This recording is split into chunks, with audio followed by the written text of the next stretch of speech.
All right, folks. Well, you know you're in for a treat when you hear that tune, because it's time for another week of the RecPoker podcast. This is our weekly chats interview edition, but we also have a weekly forums edition that's all about strategy. I'm Jim Reed, your host for both. I go by Bluffsterini in the home game and at RecPoker Jim on socials. And I have the best freaking job in the world, talking poker with my friends every Monday night at 7:30 Eastern, live on YouTube, where you can join us for free and win a prize just for showing up. This is going to be a fun conversation tonight. We're talking to Jason Velasco. We're going to be getting to that interview in just a moment. But first, I'm proud to share we're brought to you by Running Aces. They are the official sponsor of the RecPoker podcast. You can find out more about them at runaces.com. Most of what we do here is free. We're a largely volunteer-based organization, so we really depend on support from our sponsors and from our premium members who take part in our training material and study opportunities for only $22 a month. Sign up for a free account at rec.poker today. All it takes is an email address and a smile, although we do insist on both.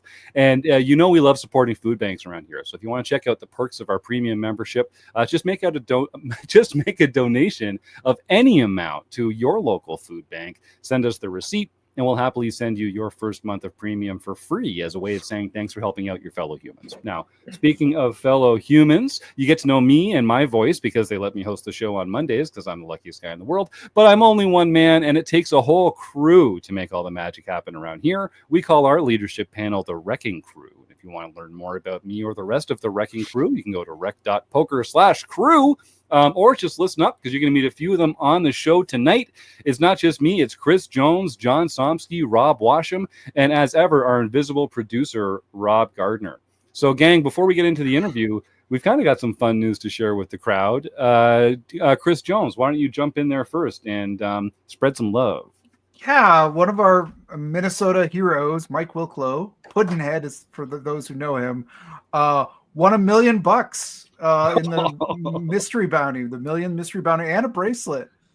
So I was thrilled. I was watching it. I kind of actually, my wife came down. I was like, what's going on? Because I was like hooping and hollering down in the basement as I watched it. But the other thing that was interesting about this table, everything as far, I actually talked to Mike a little bit on Discord, but everything I know was on the level with this, the ending of this. But I think it's set up an interesting dilemma that this promotion, this gold pass promotion that WPT is running, where if you get a gold pass and then you win a bracelet, you get $1 million.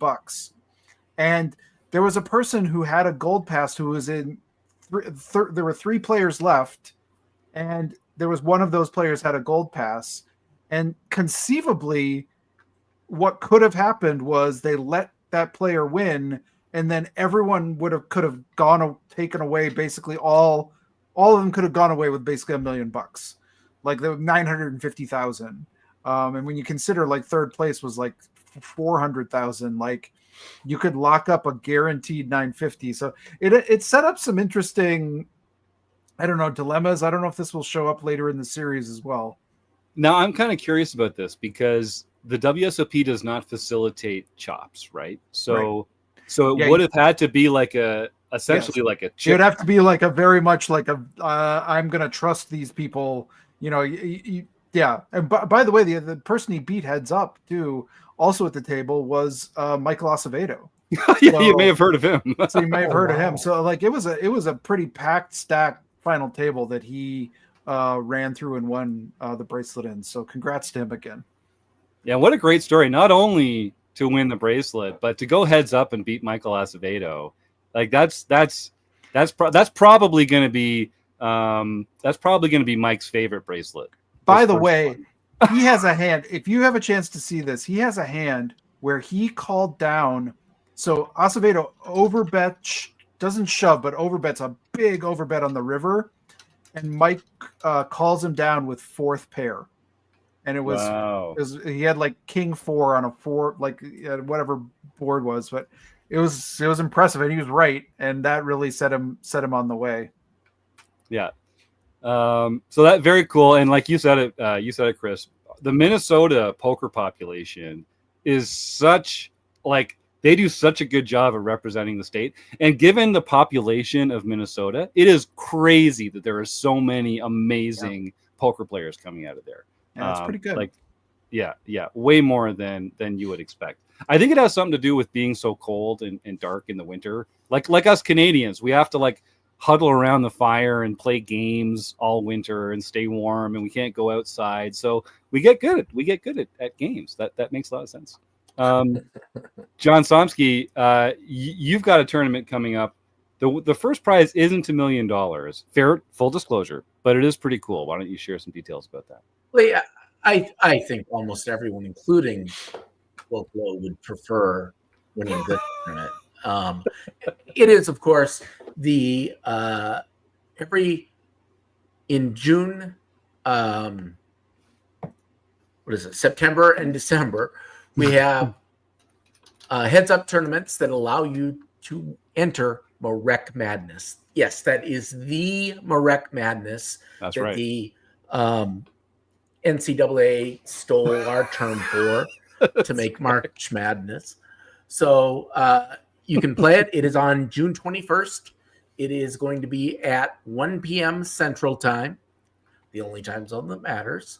But that is 2 p.m. on Eastern Time, or you can do the math and figure out no matter what time zone you're in, you can play. But anyway, that'll let you play Marek Madness, and that's always one of the funnest events we ever have here at RecPoker. Yeah, and you get some feedback on your play from some of the brightest minds in the poker world. We've had Matt Affleck, Ryan LaPlante, Darrow Carney.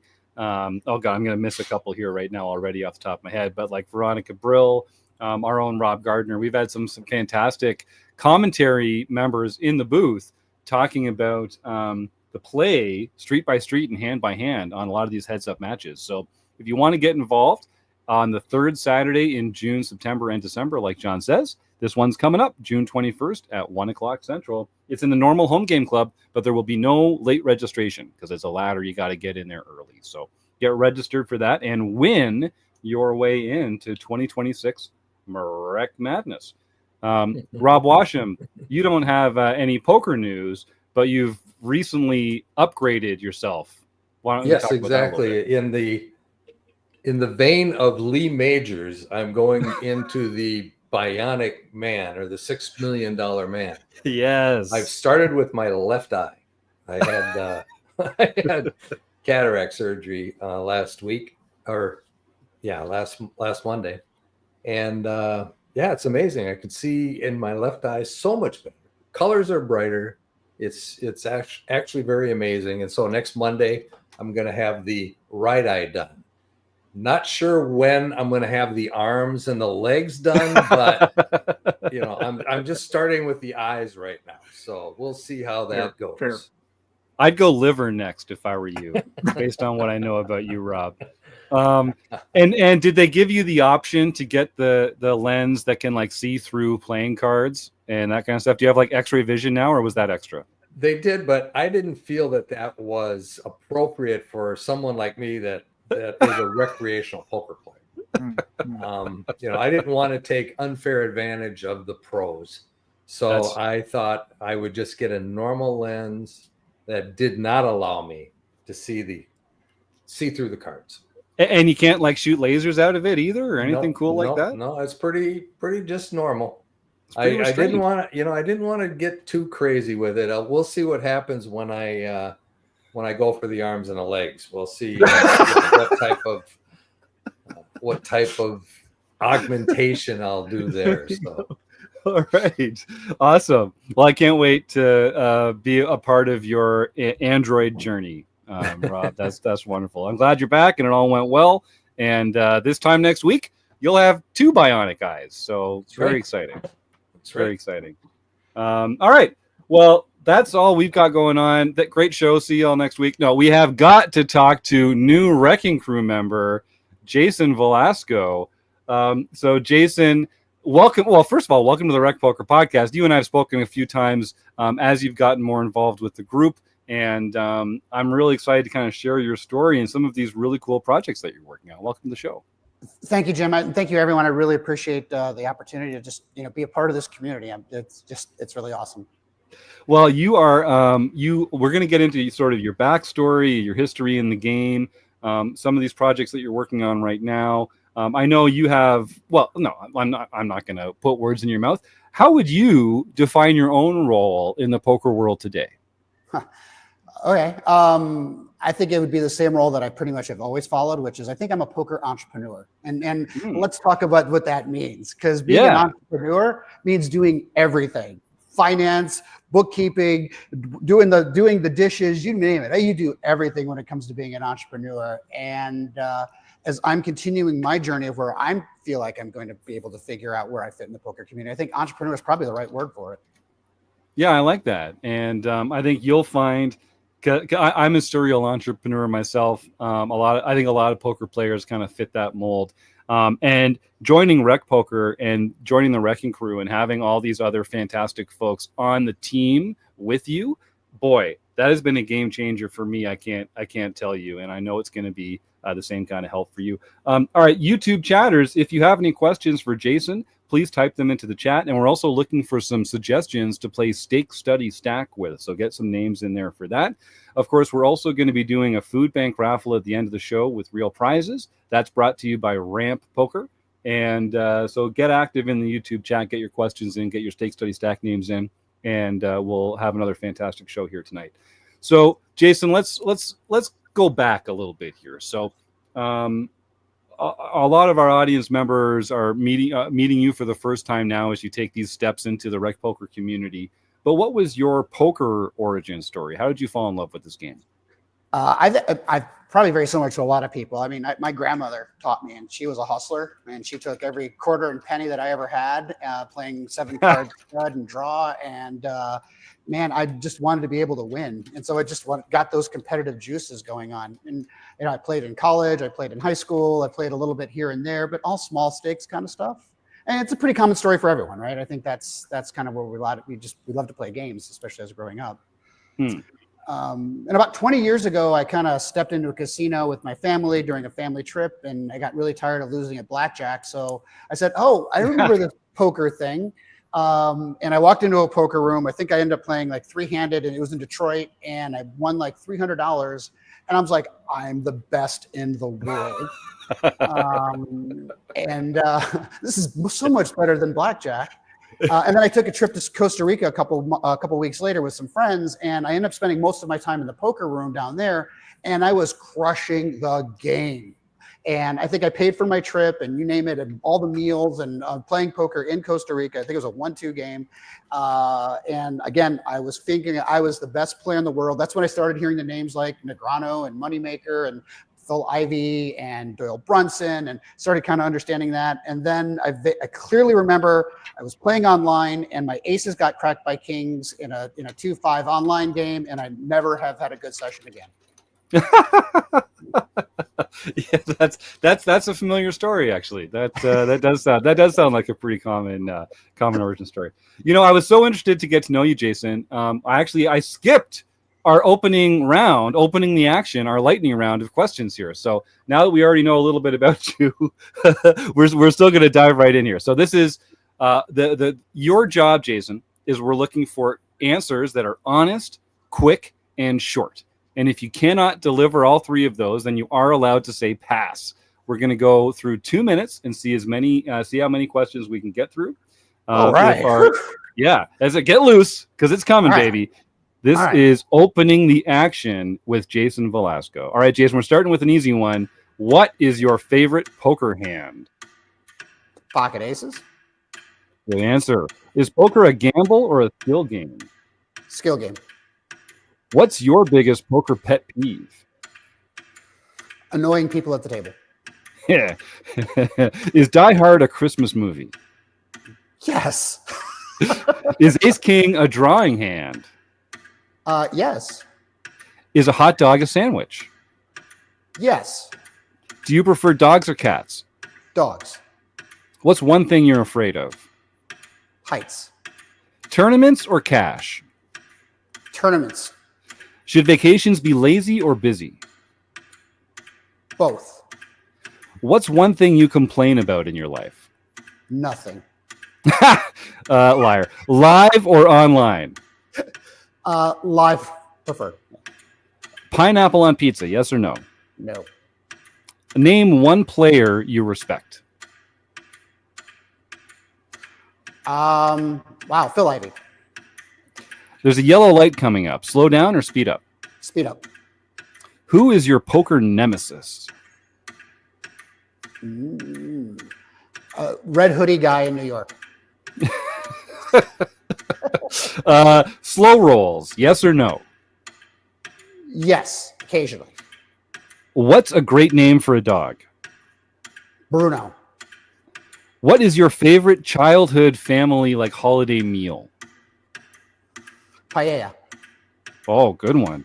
Are you pro chop or no chop? No chop. Name one musical artist you enjoy. Santana. What's one thing you can't live without? Poker. Good answer. All right. Wow. All right. Well, How'd I do? excellent Did I work. win? Really good. Really good. We're going to let our proprietary algorithm run in the background and assign you a score at the end of the show. But I think you should be feeling really good about your answer. That was All right, thank fantastic. you. I feel good about that. Fantastic showing. All right, we've got some good questions here, and then we also have this question from Benny the Jet that I'm going to throw to right now immediately. In your expert opinion, Jason, do you think there are more wheels or doors in the world? That one felt like it was too good to not add. We had to add that to opening the action here because that's like not really a poker question, but like, thank you, Benny, for all your wonderful contributions to the RecPoker YouTube Yeah, channel. I love that's an Benny. interesting question, Benny. I mean, I'm trying to do the math on that. Like a car has usually 4 of each, maybe 5 of each, depending on how you count these things. Is there a spare in the trunk? Yeah, I mean, I'm trying to equate number of houses versus number of automotive vehicles, bicycles, and trains, and all that other fun stuff. I'm gonna go with wheels.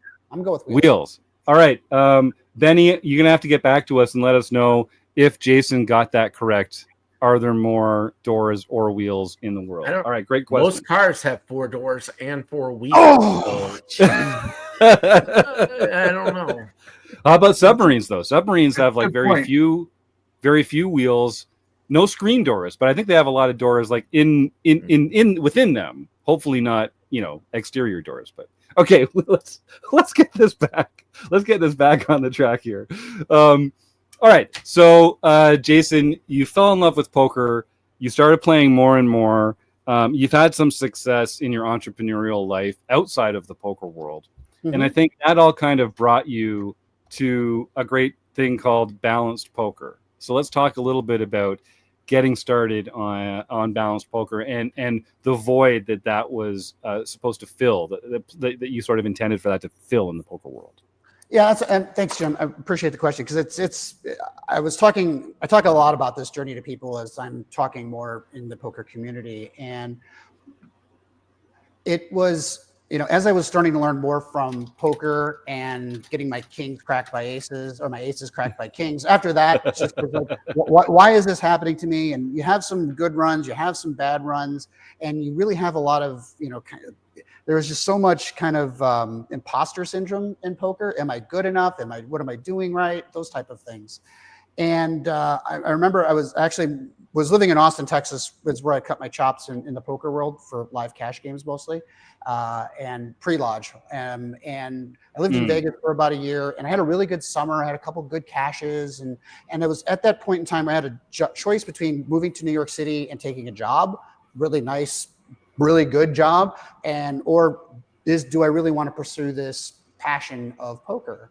And I decided to make the plus EV decision of taking the job in New York, because what I realized about myself was the biggest thing that I was missing wasn't the tactical skills, because those can emerge and they're going to grow. It really was the mental game. I didn't feel good about myself, and I didn't have the confidence of myself to be able to perform at the level that I expected myself to perform at the tables. And so I kind of played online. I worked on the technical stuff, and I started getting involved in with, kind of learning more about how to handle that mindset work and things like that. And then somehow I got on the mailing list of Elliot Rowe. And I don't know if you guys know who Elliot Rowe is. He's a performance coach, works with Phil Gelfond, and he works with Fedor, as well as other people from the performance coaching world. And he started a program called the A-Game Masterclass. And I got on I got on the mailing list. I was like, oh, that sounds cool. This is what I need. This is going to solve all my problems. Well, like all courses come up with, right? And I signed up, I did the program, and it was mind-blowing. It was so mind-blowing that I couldn't even embrace all of it that I was taking in at the time.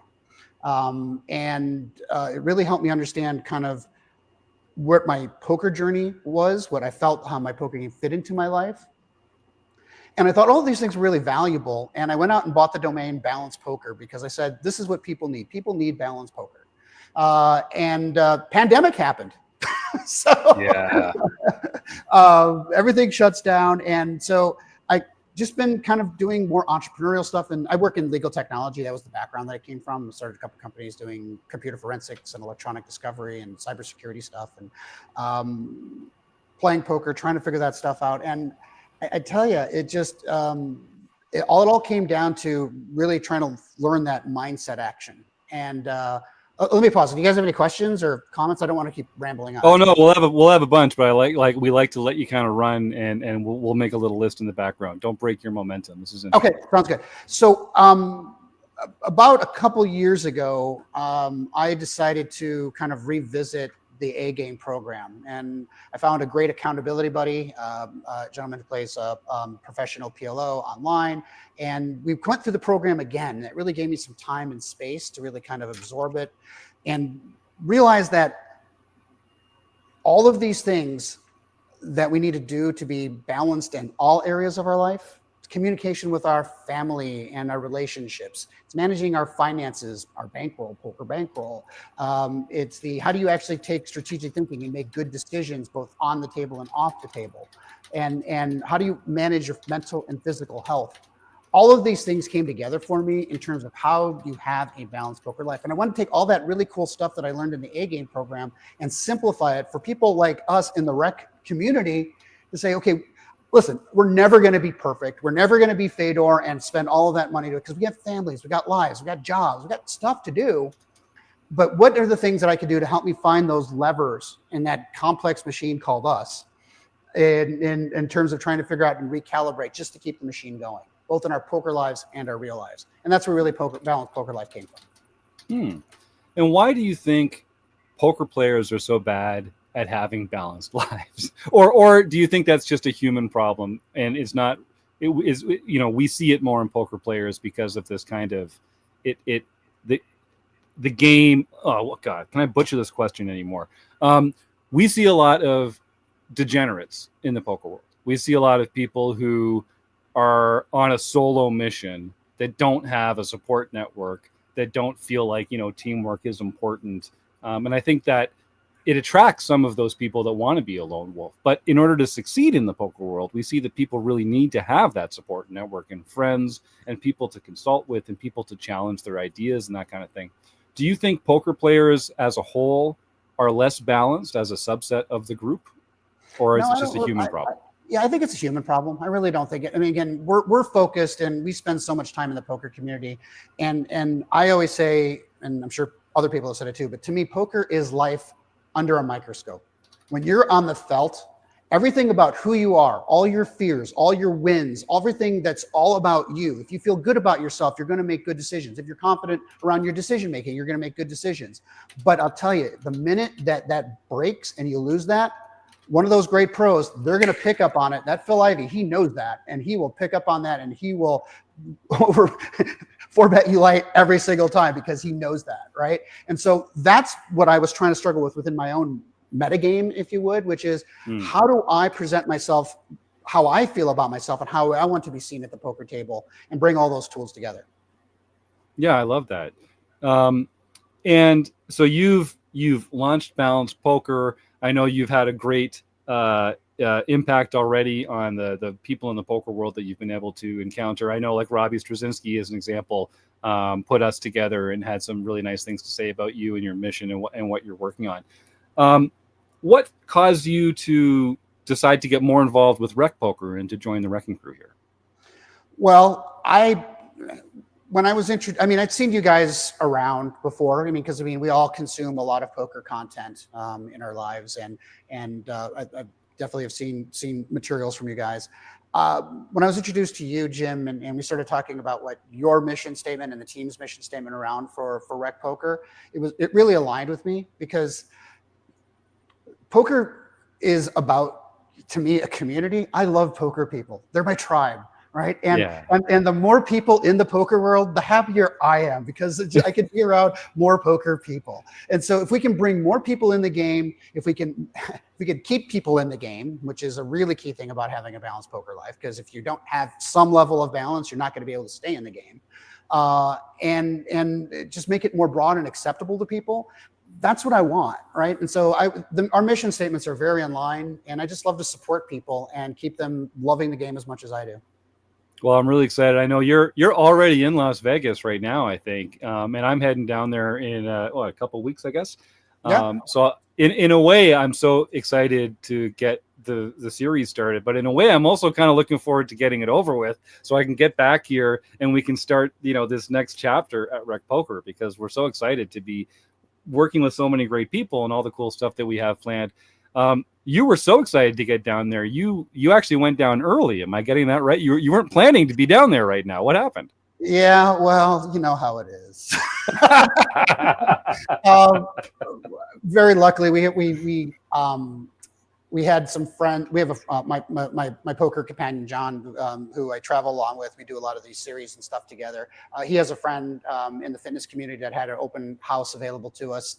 So he says, you have a free place to stay for a week and a half. So, and I had no plans on Sunday, so I decided to come down yesterday. So, and I felt.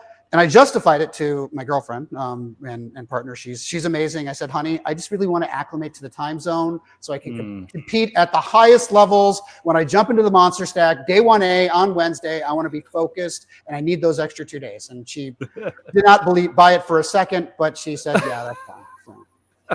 I'm with you, man. I mean, that sounds right. I hate having to play immediately when I get down there, especially if you're in a time zone change and your head's not really in it. And especially this year, you got to get the app, you got to go get your ID validated and all that other stuff. There's a lot of hoops you have to jump through. And who needs that the day that you're trying to go fire some, awesome big bracelet tournaments? So just to let you know, so I have some experience with, so no one has to panic around this. I walked into the Horseshoe Park at 5:55.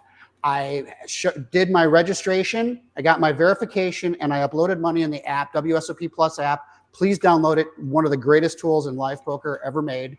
And I was in a tournament within 25 minutes. Oh, wow. Okay, fantastic. So not that many hoops to jump through after all, it sounds like. Yeah, it was really, really smooth. Just make sure you sign up ahead of time, put your Caesars number in there, get to what they call step 3. So all you have to do is show your ID, they'll confirm who you are, and then you're good to go. Out of curiosity, because we did have some questions about this last week, if you're comfortable sharing, what method did you use to fund the tournament? So how were you paying for the tournaments through the WSOP app? Or did you? What was the way that you moved the money around? Did you buy with cash or a credit card or an online platform or PayPal or something? So I personally use cash because I only put a little bit of money in for this time because I've got some other other casinos I'm going to be playing at during the week. I heard that this year they are not charging the normal credit card fee to input it. So both a positive and a negative. Please, people, do not put yourself bankrupt playing the WSOP bracelet event. It is very challenging. That is not balanced. Please don't do that. But you can do that. I used the WSOP Plus app earlier in December when they had in the Bahamas when they kind of did the first test run, and that was really easy to use. I just wired the money that I needed to the Atlantis casino, and they just moved it over to the cage, and it was very easy as well. Fantastic, right on. Thanks, man. So I just want to remind our YouTube chatters, get those questions in and stick around for the raffle. If you want to help us out, what we're doing with our mission here at RecPoker. We do love it when people make a donation right through the YouTube chat with a super chat or a super sticky or a super comment. and we do share a portion of those donations with a local food bank. And if you want to find some other ways to help us out, you can go to rec.poker/support. There's a bunch of free ways there. And of course, there's also some ways that you can help buy us a cup of coffee and keep the lights on around here. And of course, the best way to support RecPoker is to become a premium member. It's $22 a month, but you can get your first month for only $5 by using the code podcast at checkout, or just by supporting your local food bank, like we said in the intro. Another great way is by joining our Patreon program, where for $10 a month, you can get audio versions of most of our premium training videos downloaded right to your phone. And I want to give a shout out to MSPT trophy winner, Phil Razor, who is our newest Patreon supporter. So thank you, Phil. Chris, did you have something there? Oh, I when you say MSPT, I was curious. Did Phil get the big giant goblet trophy that they gave away this weekend? Did you see that goblet trophy? I didn't see it. It's an interesting trophy. It's an impressive trophy. It's one of those where I'm not sure how you get it home. I think if Phil had won that trophy, we would have seen a lot more photos of it on Blue Sky. And probably being like emailed to us. So I'm guessing this was one of the more usual ones. But Phil, we have a lot of fun with Phil, MSPT trophy winner Phil Razor here on the show. And Phil, I just want to say thanks for your support, man. I really do appreciate you've been a long time supporter of what we do here. And I hope you're in a good mood because we are rooming together in Las Vegas in a few weeks. So that's going to be a fun time. Finally get a chance to hear what all the snores, this snore rumor is all about. All right. So Jason, we were talking about WSOP. You've been down there before. You're not a professional player, but you're experienced. What do you do to prepare for a trip like this? I over prepare personally. Right on. Me too. So I usually start as soon as the schedule is released. I make a Google, or actually a Outlook or Google, whatever calendar, right? I have a calendar that tells me which days, which events, which buy-ins I'm going to play, when I want to play them, how much bankroll do I need to play them, where they all kind of fit in those type of things. So this year, because I'm a tech nerd, I actually took all of the structure sheets, all of the schedules of all of the main casinos, and I built an agent, which I'll give to you guys, that has everything in there so that you could just it's a ChatGPT agent. You can just say, hey, what tournaments are running today? It's a little faster than Poker Atlas. You can give you the structure and all that other fun stuff. So I just built that last week. So if you guys want, I'll send a link to you guys and you guys can download it. Have fun with it. Well, that's a great segue because I was going to ask you about. So you have this background, as you kind of mentioned earlier, in the technology realm. Mm-hmm. How did you describe it? You said it was like private technology, or what was the phrase you used to? Legal technology. I work legal technology. Yes. Yeah. So what does that actually mean? So I started off in my early careers as a history major, first and foremost, dishing out flies. Yes, and we love history majors here. That's great. Actually, it was really cool. I actually graduated with my history degree, and I got a job managing parking garages at night in Washington, D.C. and doing internships at Capitol Hill for the first year. And it was just a really cool experience. But I ended up doing natural progression. I used my philosophy degree to start a home renovation company, so I see we're cut from the same cloth. That's exactly how it's supposed to go.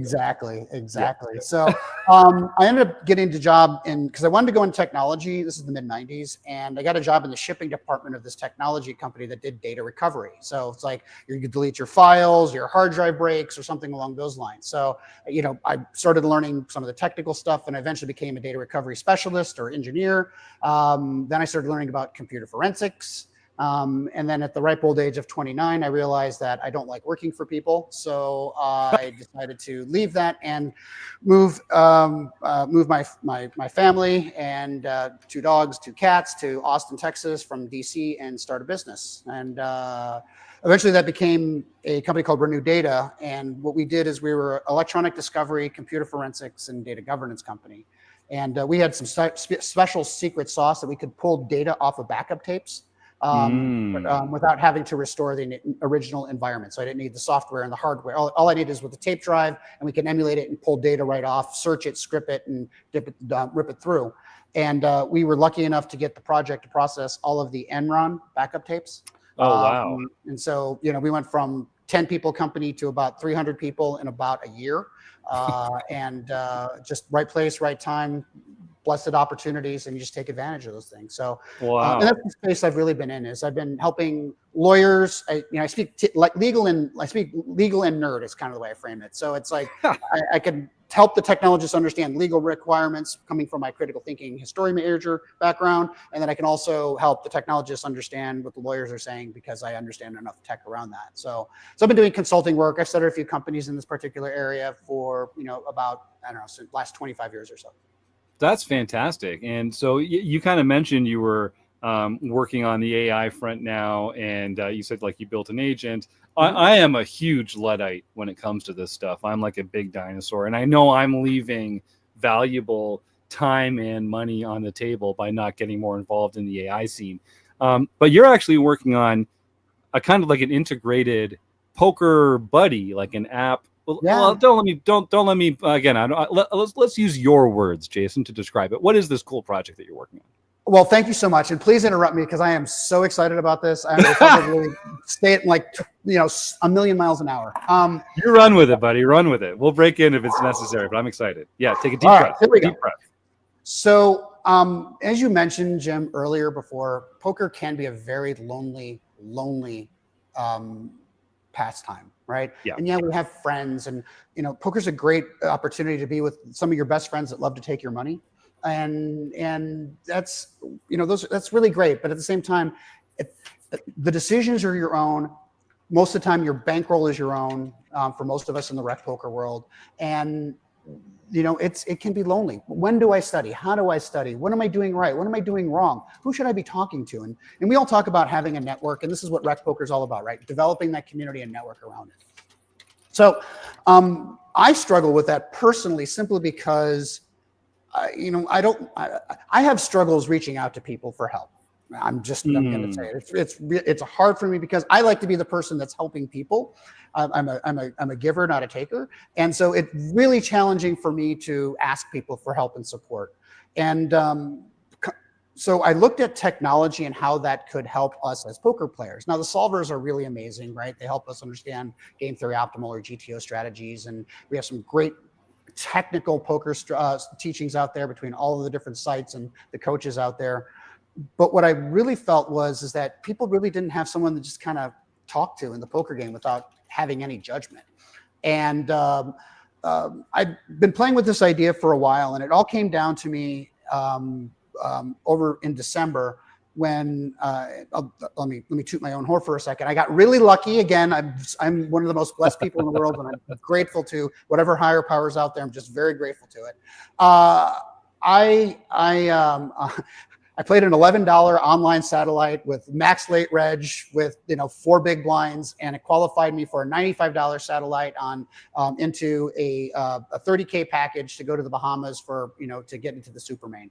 And so I beat like 1,600 people and 5 packages, and I got to go to the Bahamas on a paid vacation for 10 days, and it was a great experience. Now, we had plans for December, and this is why communication is really important to have a balanced poker life. I'm just telling you, communication is really key. We had plans, personal plans, and I told Tara, my partner, I was like, honey, this looks like a really cool tournament. She goes, well, we've got plans and it could disrupt it. You probably shouldn't play that one.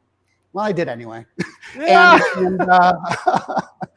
So I didn't tell her that I got into the qualifier. Bad thing. You must always be honest with people.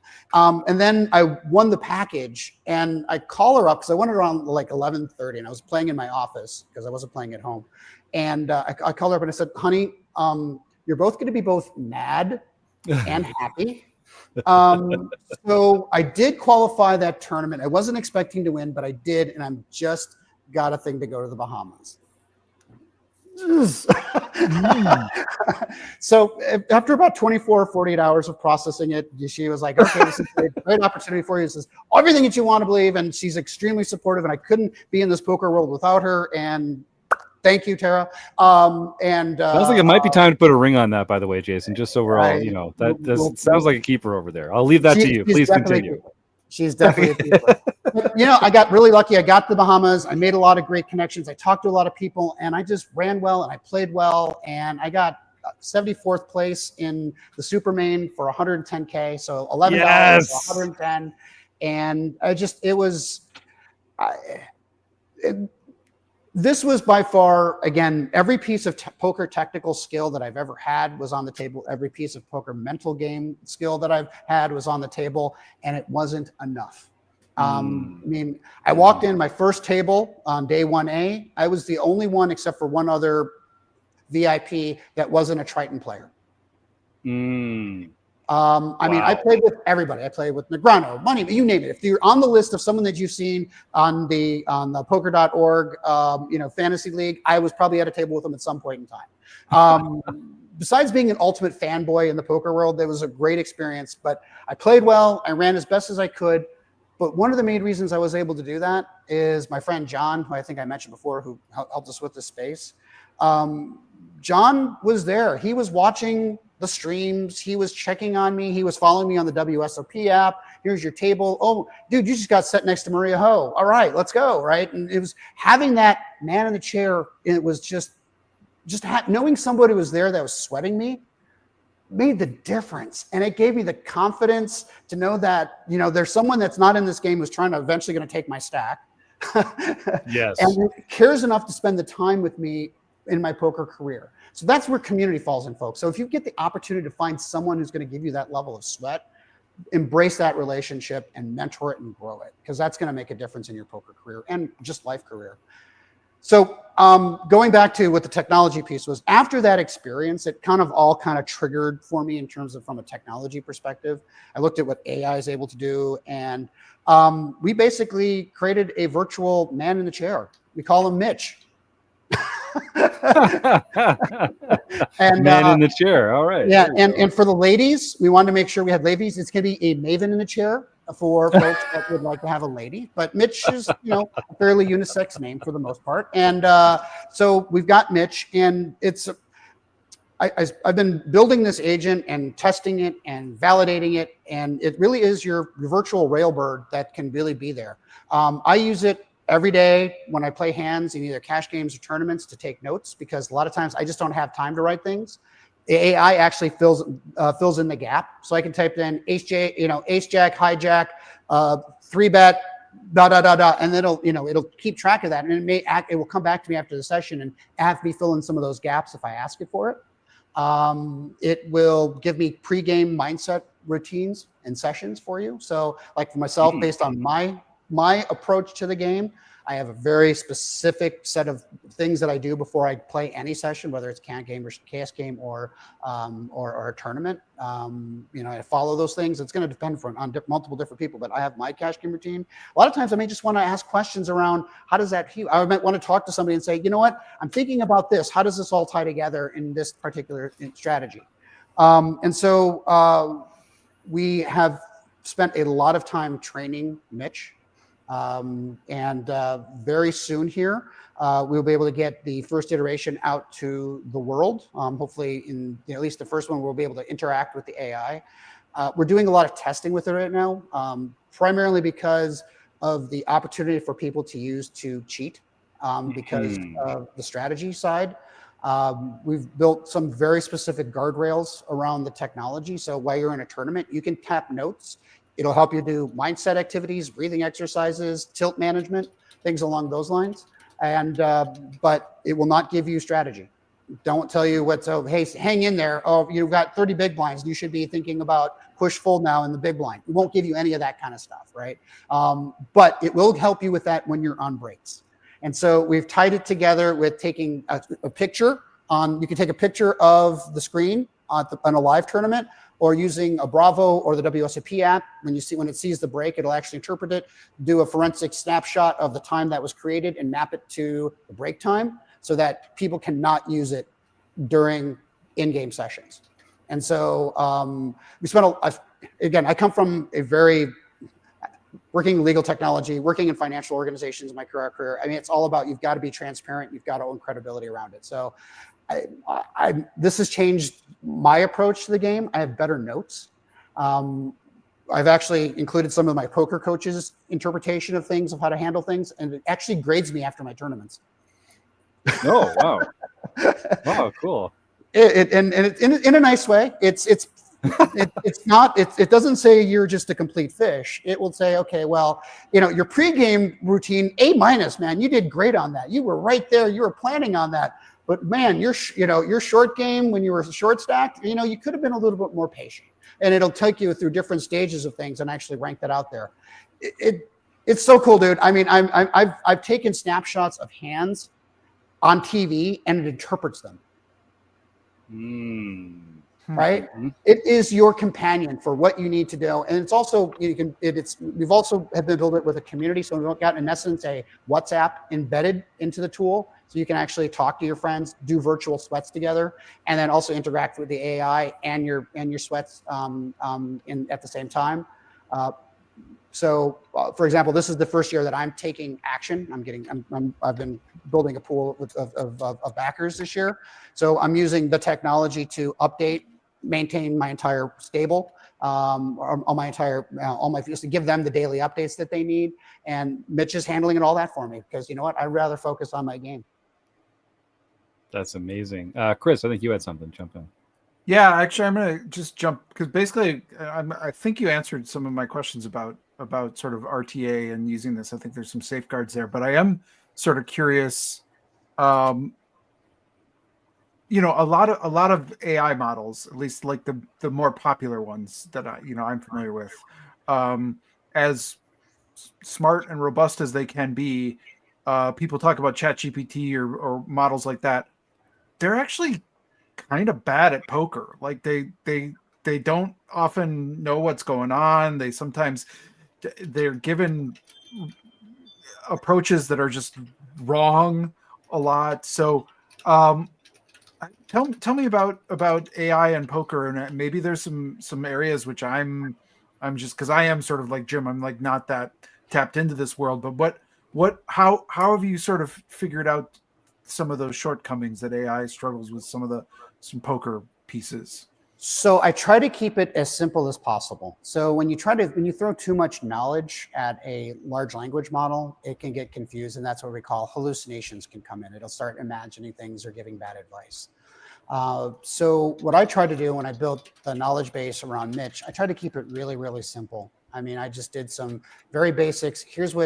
First thing I had to do is I had to build a very complex dictionary of poker terms and abbreviations and all that other stuff. So I had to teach it how to speak. And it's a child, right? You have to teach it everything from the beginning. Mm-hmm. And then from there, I just did some very basic, here's what hand ranges are. Here's what strategy is around different stages of a tournament. Here's what a satellite is, and just kind of teaching it those very basic things without making it so overwhelming. Because again, there's so much knowledge around poker, and most of it is incongruent because there's so many different opinions around what the right thing to do is. So it's going to take time to mature the model. The only way it's going to get better is if we give it more information and we learn and correct it. In technology, in the legal technology space, we had a process called predictive coding, which is a way that attorneys, when they do look at large documents, so you can basically give it what we call a seed set and say, okay, here's the things that I want, that I know about what my issue is today. Go find similar stuff, right? And it'll come back, and then you have to teach it. And you teach it by saying, okay, well, this is right and this isn't right, and then you have to reteach it again. And that's what Mitch is doing in the background. As we're learning and we're gathering more information, we get more feedback around what people say. That's going to help feed the engine and make it more mature over time. That's why right now we haven't released it to the broader general public at this point in time, because integrity is so important. We want to make sure that we've tested it with people that are comfortable in the poker world, that are crushers, as well as people that whose integrity opinions I value a great deal, to make sure that I, in essence, have not an official stamp of approval, but at least I've had someone look at it before I release this beast in the wild.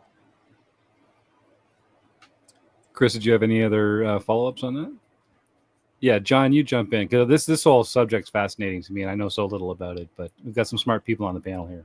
Yeah, I was kind of wondering what you are using for your base LLM.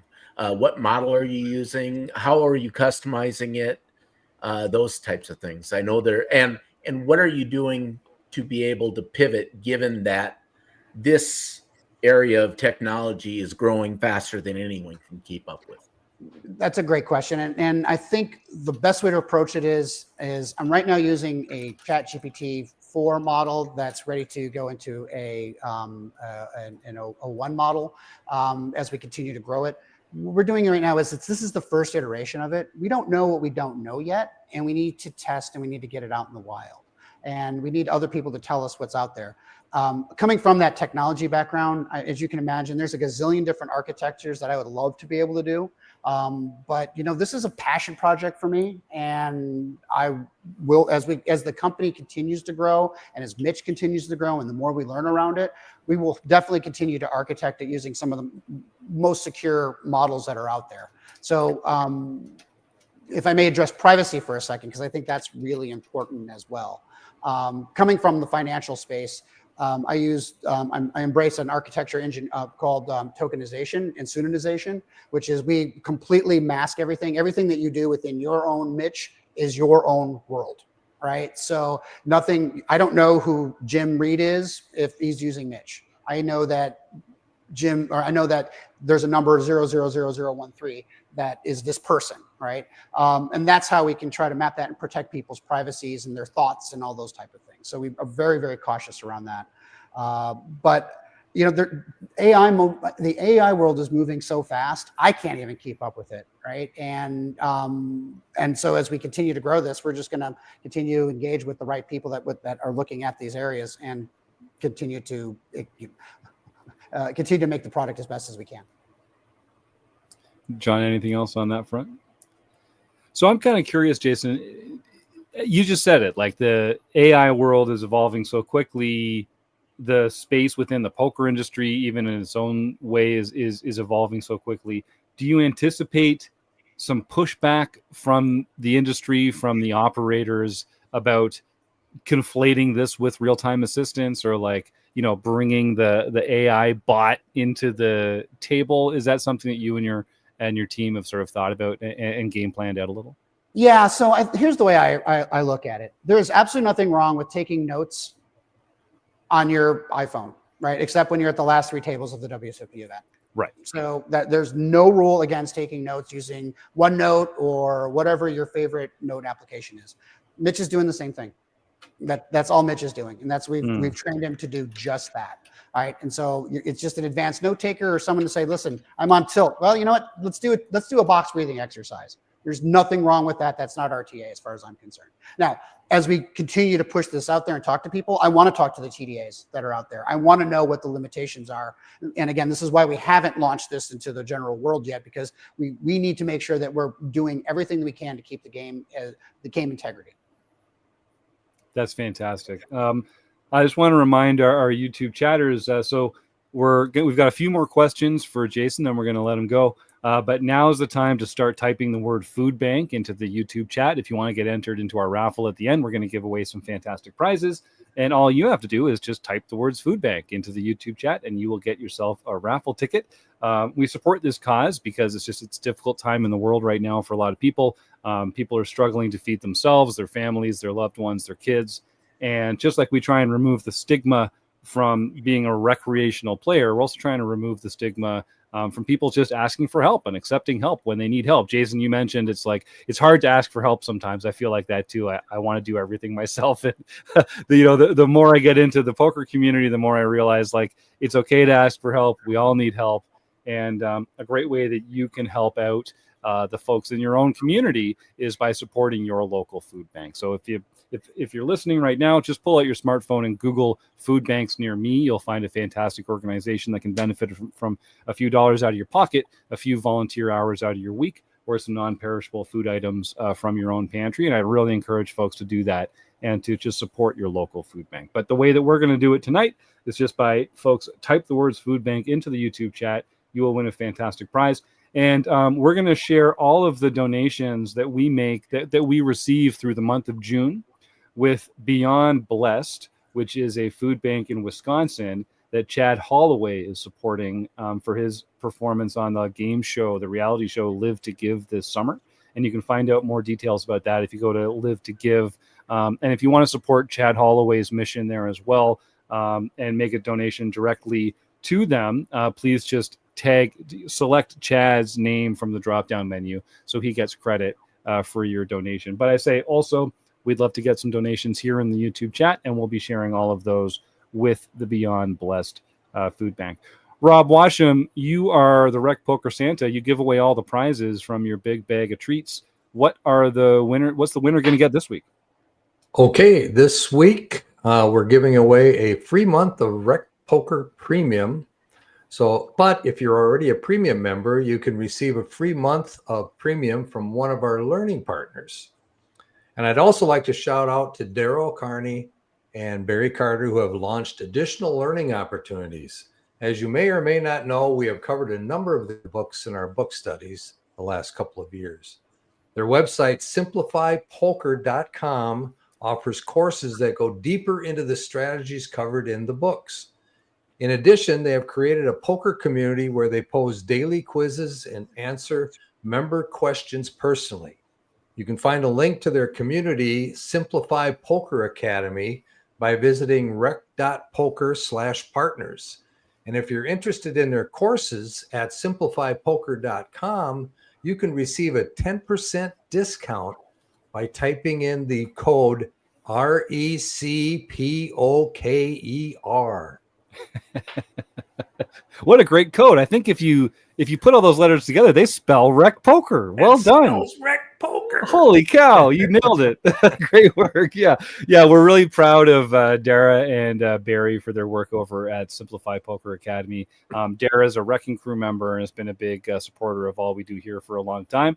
And those guys are awesome at helping other people get better at poker as well. So yeah, go to rec.poker/partners and you can find some discounts. And we'd love for folks to get more involved with what they're doing over there. But just type in the words food bank, and if you're a RecPoker Premium member, you will probably win some fantastic access to what they've gotten on, to what they're getting on over there as well. So let's take some of these questions that we've gotten from the YouTube chat. So you've got some fans in here, I think, Jason. Awesome. And, even though you're a I new love face to fans. some of our members, yeah. Well, buckle up, buddy. So Benny the Jet says, "Holy hell, Jason might be the most interesting man ever." That's right. Yes, you have a very you've led a very exciting and circuitous path to get you to this point, Jason. It's an entrepreneur. Yeah. You know what? Actually, I'm gonna. We have some other YouTube questions, but I have my own question for you first that kind of takes off from that. Mhm. So what does success? How would you define your future success? Like, what are your success criteria now in the poker world? How will you know in 10 years or in 5 years whether you have succeeded or failed at what you're trying to do right now? I think it's a little amorphous because, again, I think my objective overall is to continue to grow the poker community. I love this game. I really do. It's so complex and beautiful and psychological and math oriented. And I've learned more about math in the last 20 years doing poker than I ever learned in any school. So, I mean, it's done so much for me. It's made me a better person. And I want other people to have that same experience. So I think if you answer what success is measured to me is, I would probably be, if I can support other people's poker journey and help them find access to the game and a better life, whether it's through Mitch or whether it's through my Balanced Poker Life coaching work, that's a win. I love it. Well, you're part of a great team for that. Then I'm excited to see what the future holds. So Benny's question originally was, is there anything Jason would change about his poker journey so far? Any opportunities he wished he'd taken or other paths taken or not taken? So we all are a summation of our choices. I don't do a lot of looking back because the choices were what they were at the time. Are there things that if I would have preferred over time? Probably, yeah. I mean, in my poker career, I wish I would have studied more earlier on. I think the biggest thing that I would like to have done earlier is have a more dedicated poker community of people that were as interested in learning the game as much as I did, and have the cojones to go out and talk to them. Because again, fanboy. I've been on poker coaching sites and YouTubes and books and I've been what do they call it? A lurker on 2+2s and all the different forums but the minute I'll start doing something and I'll put a couple hands out there and then it's like, and then all right, well, I've got other shit to do today, right? And so and I just never kept myself in that. And I still struggle with that, and I'm trying to be a commitment around that. There's so many cool Discord communities in the poker world, and I get notifications all the time from my the coaching sites that I work with, the RecPoker group, and it's overwhelming, right? And my personal performance coach is a gentleman by the name of Stephen Baker. He's part of the Elliott Rose team, and he's done some great work with a lot of different people in the poker world. And I this is one of the topics I brought up to him. Very candid, which is like, I feel like I have to contribute more. I should be posting more. I should be doing this. And it's like, listen, dude, you're trying to build a business. You're building a technology. You're doing coaching. You're playing poker. You can't do everything, right? And of course, in a British accent, because it sounds so much better in a British accent. And I was like, all right, I had to give myself some grace there and just make sure that I take a couple hours a week, and try to tap into some of the communities. And that's one of the things I'm trying to do with RecPoker is being more engaged that way, because this is a community that I think is really important. That's beautiful, man. I love that. And I encourage all our listeners, dip a toe in. You don't have to like throw yourself off the deep end. Like when I joined RecPoker back in 2019, I was one of the first premium members here. I didn't even turn my camera on for the first month or two. Like John and Rob and Chris, they remember it was just this poker gym was just like the name that showed up, and I would like timidly type my questions in, and it took me quite a while to kind of come out of my shell to this group. And then, mind you, that was freaking the good old days. 6 years. Yeah, thanks, John. Yeah, that's right. And they were very encouraging, and they kind of pulled me out of my shell, like I say. And now I'm like practically running half the thing along with these guys here. So I will say, like, take that step, go get involved and put yourself out there. That's the one thing. You mentioned lurking, Jason. And I think like lurking is a great way to dip a toe in and to kind of get a sense of what these places are about. But it really caps your own success. In order to take that next step and to really improve, you need to put yourself out there. You need to share your mistakes. You need to share the things that you don't know the answers to, and you need to not be proud, and you need to sort of like have a learner's mindset that these people can help. You need to ask for help. And so whether it's with RecPoker or another one of the fantastic training sites out there, if you're listening to this show, the best thing you can do to advance your poker game is to find a group and get involved and share your scars with them. And let them help you get better, and turn on the camera. It's a step. It's a step we all have to take. We've got a question here from Mike Day, who says, "I usually take notes while studying, so like watching videos and reading books. But in his experience, he says I'm kind of learning that it may be taking my focus off of the material. So, do you have any suggestions for ways to fully engage with the material, but also, take notes and be an active studier at the same time?" So we're tapping into a lot of the cool stuff that I love to talk about. So Jim, let me know. I want to be cognizant of time because do it, man. I'm loving it. So there's two really core areas of learning. There's passive learning and there's active learning. Passive learning is typically like flipping on a YouTube video or going to your coaching site and watching one of the great Matt Affleck. He's part of the Wrecking Crew. I love Matt's training stuff. I mean, his stuff is so cool. I can just listen to him talk about solver theories all day long. And that's kind of passive learning. I've had to force myself as I'm growing my poker career and my technical strengths in the game to doing much more active learning. And how I'm doing that is through a couple different things. this again, I'll give full credit to my coach, Stephen Baker, on this one. And Stephen really kind of helped me hone in on this. What you need to be able to do is you need to really take a topic and focus on it over time. So the approach that we have, and this is what he recommends to pros when they're getting ready to study, is take a day, take your study day, right? And break it into 3 90-minute sessions. First 90 minutes, process the information, do a deep dive, take your notes, do everything that you can around that.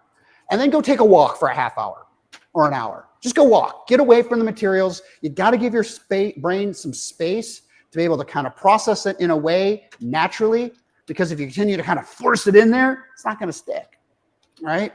And then come back again, spend another 90 minutes, okay, well, do I need to review this? How do I prepare how does this really apply to my game, right? And what are the things that I can do? Can I run this through a Flopzilla or a Wizard or whatever that may be? Or is there another topic out there, another teacher out there, or another YouTube video that fills in that gap?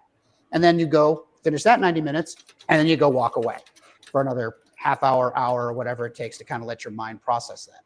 And then for the third session, and this is key, you've got to synthesize it to where it's simple, creating key, core, basic heuristics that you can absorb and remember over time. Put it on a flashcard, create a mind map, whatever it takes. Put it on I like to put things on whiteboards. Coming from the old tech entrepreneur world, I love whiteboards. I'll put my heuristics on the whiteboard, and then I'll clean them up and I'll put them in a Visio because I'm a tech nerd. And that's kind of my approach. And then the final pin to this was Stephen asked me to make a 4 to 5 minute video of me explaining to myself, I just gave you my entire bankroll. You need to implement this in the next tournament. What do you need to know about this particular topic?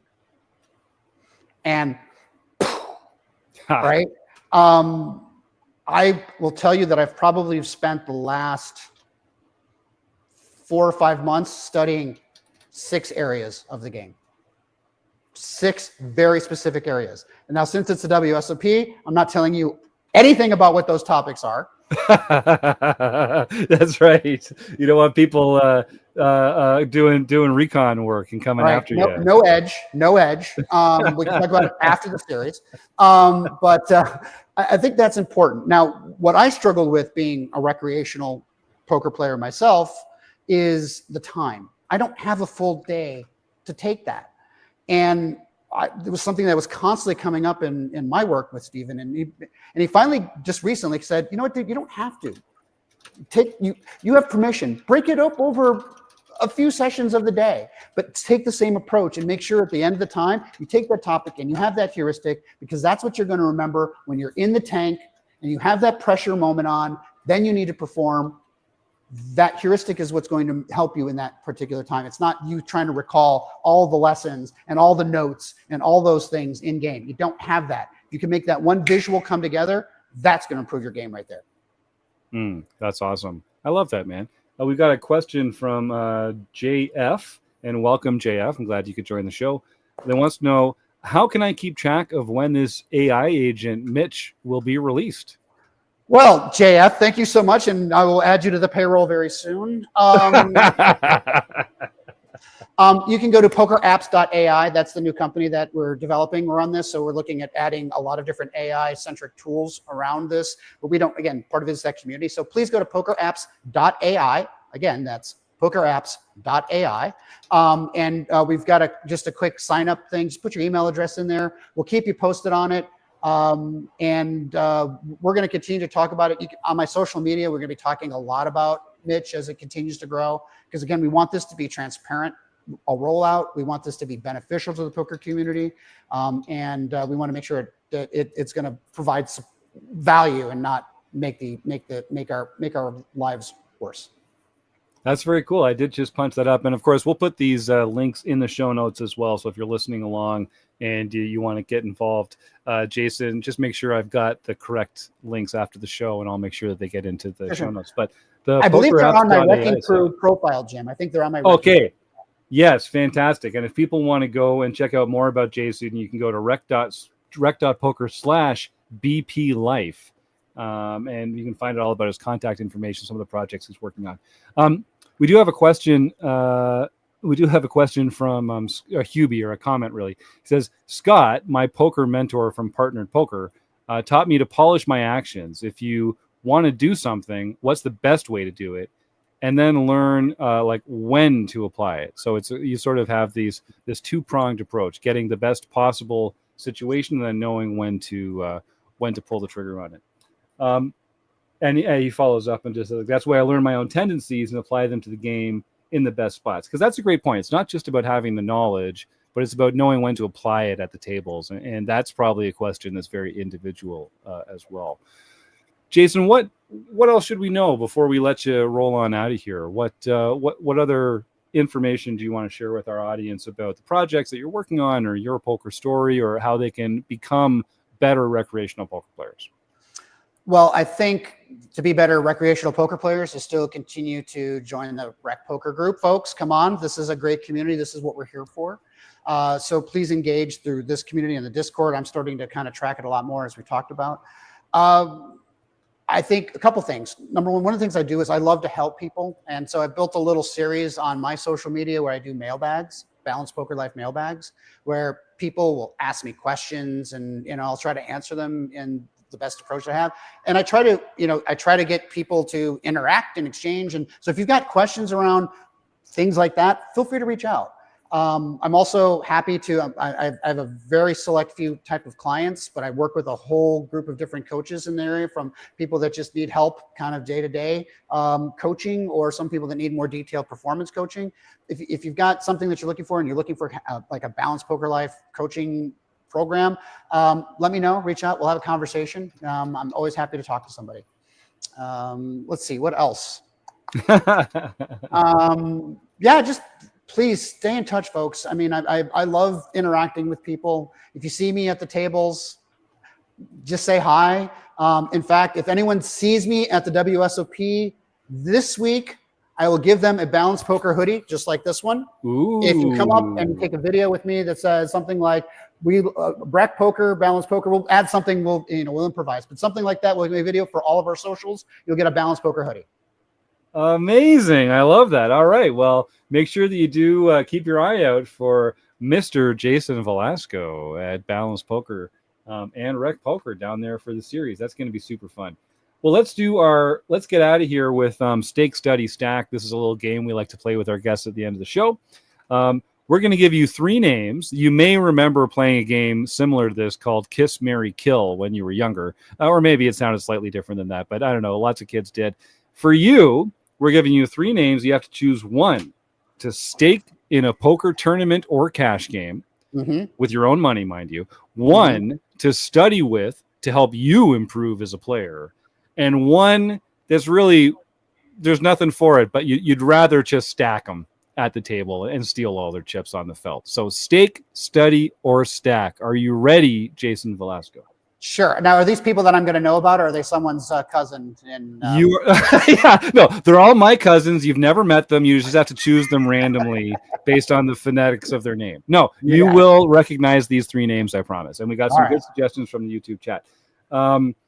Your 3 names are Stake, Study, Stack: Elliot Rowe, Jared Tendler, Stephen Baker. Oh, come on. Yeah, that's the reaction we're looking for. No way. No. Yes. No. Yes. No. All right. I'm not going to stake Elliot because he's my understanding, he doesn't really do a lot of poker playing himself. So we're going to take him off the stake list. Okay, I'm going to take Steven for the stake because I know he also served as a professional poker player, so he actually has chops in the game, most other than just coaching. So I'm going to take Steven for a stake. So good job, Steven. To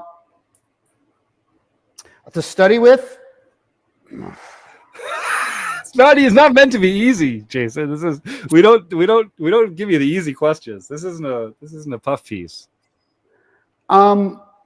I'm going to pick study with Elliot because I loved working with him. And I mean, I wasn't a direct student of his, but the way that he approaches things is just amazing. And his Prime Mind app and things like that have been a life changer for me. Absolutely life changer. So I'm going to stick with study, and then I'll stack Jared because, I like his materials, but I don't know him really well. All right, good answer. We've had a wonderful time with you tonight, Jason, and I'm legitimately excited to see what we can do together this summer and going forward. I think you're a great addition to the Wrecking Crew, and I can't wait to see how this cool new program comes together. So don't be a stranger, my friend. Best of luck to you in the bracelet streets down there, and I hope I get to catch up with you in person when I'm down there this summer as well. Thanks again. That's amazing. Thank you so much. And again, folks, feel free to reach out to me on any of the socials. I'm glad to get back to you as soon as possible. All right, there you go. Well, Jason Velasco, fantastic new member of the Wrecking Crew, and the brain behind Mitch and Balanced Poker Life. You can find out more about him at rec.poker/BP Life, and we'll put again all those links in the show notes as well. So it's almost time to give away our fantastic prize.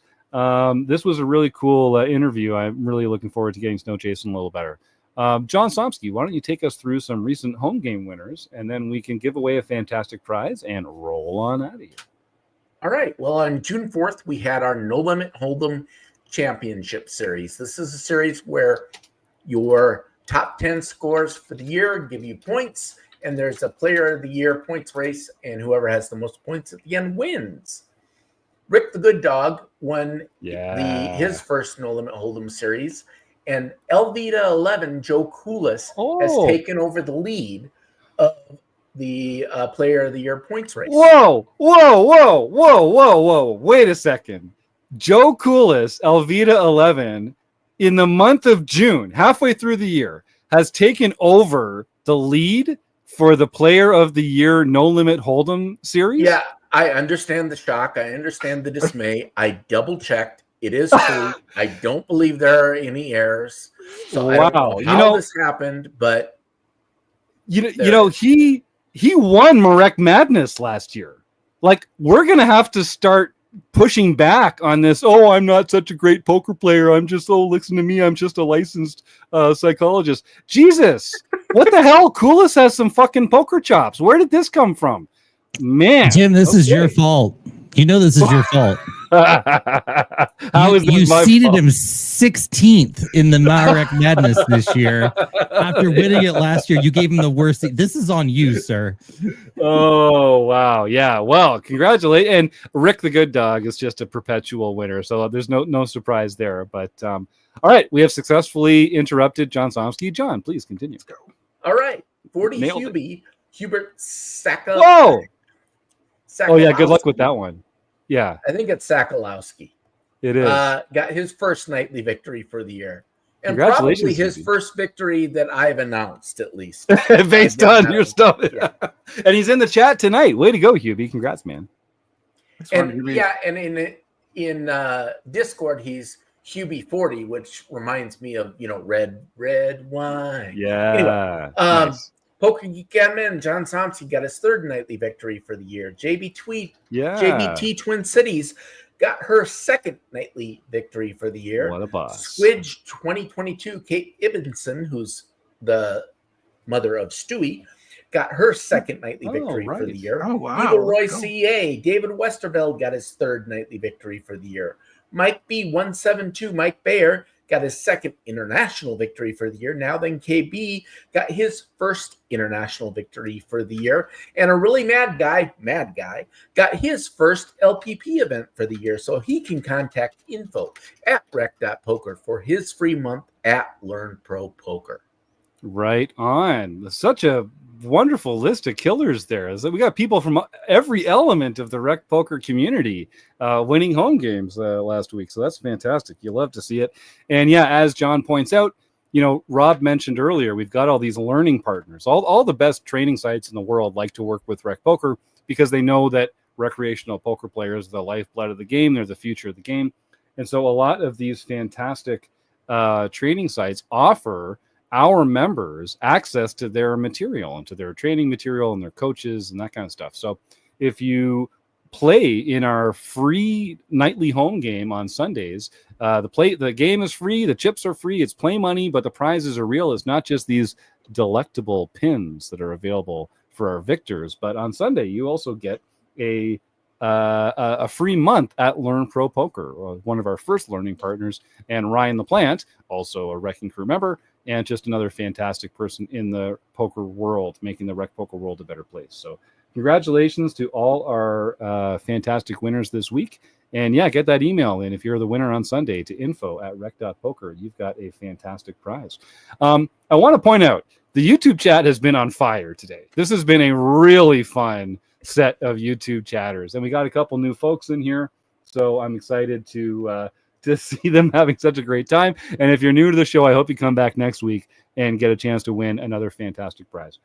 Invisible producer Rob Gardner, is it time to spin the wheel of fame and fortune and find out who is going to win a fantastic prize tonight? Let's see. We got a few names in there, and of course, if it comes up on Food Bank, I'll be donating $20 to a food bank of my choice, but it's not going to be today. It is. It's a sunny day for Mike Day. Congratulations, Mike. So send an email, please, to info@rec.poker. Congratulations. Just like everyone here in the YouTube chat on Monday night, if you're not a RecPoker Premium member, you've won a free month of RecPoker Premium membership. And if you are already a premium member here at RecPoker, lucky guy, that unlocks a whole new tier of prizes, like access to so many of our other fantastic learning partners. And you can find out more about them by going to rec.poker/partners. So I hope you do.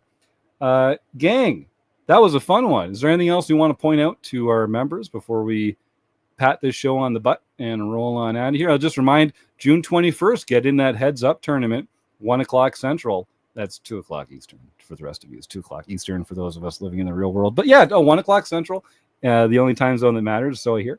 And otherwise, I just want to thank Jason Velasco for being a fantastic guest. Invisible producer Rob Gardner, John Somsky, Rob Washam, and Chris Jones.